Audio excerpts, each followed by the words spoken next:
আর হুমায়ুনের সম্পর্কে যা জবাব দিবার তো ববি হাকিম সাহেব দিয়ে দিয়েছে। এরপরে আমার কি দিবার আছে বলে আমি মনে করি না।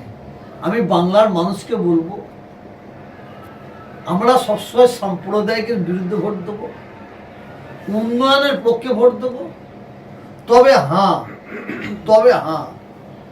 মমতা ব্যানার্জির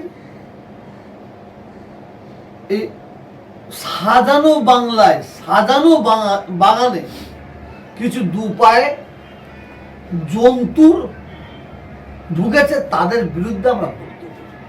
আমরা মমতা ব্যানার্জির বিরুদ্ধে ভোট দেবো এটা আমরা বাংলার মানুষকে ভাবি না। আমরা কেউ ভাবি না মমতা ব্যানার্জির বিরুদ্ধে ভোট দেবে, এটা বাংলার মানুষকে ভাবে না।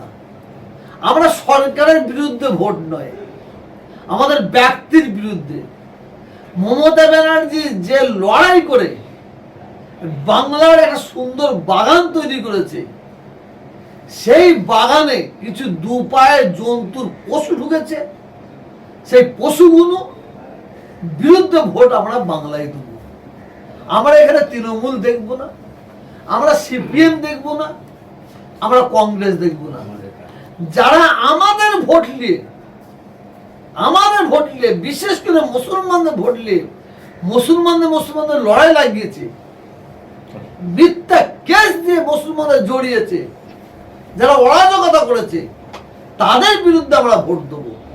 আমাদের ভোট মমতা ব্যানার্জির বিরুদ্ধে ভোট নয়, উন্নয়নের পক্ষে ভোট, সম্প্রীতির পক্ষে ভোট। হুমায়ুন কেন, যে কোনো লাট সাহেব যদি কারো তামাক খেয়ে যদি বলে মুসলমান তোমরা এই করো, কোনো লাট সাহেবের কথা আমরা শুনবো না। এবং মমতা ব্যানার্জি যদি উনি বলেন, এটা হাত ধরে বলে এটা আমার প্রার্থী, একে ভোট দেওয়া মানে আমাকে ভোট দেওয়া, একে ভোট দেওয়া মানে আমাকে ভোট দেওয়া, মমতা ব্যানার্জি যদি বলে, বাংলার মানুষ এবার আমরা শুনবো না। দেখবো ভালো লোকটা হাত তুলেছে, তাকে আমরা ভোট দেবো। ওই 2 নম্বর তুলাবাজ 2 নম্বর লোকটা হাত তুলে দিতে বলে, সরকারের মতন লোকের হাত তুলে দিতে বলে, সেনাশিসের মতন লোকের যদি হাত তুলে বলে একে ভোট দেন, আমরা এখানে নাই।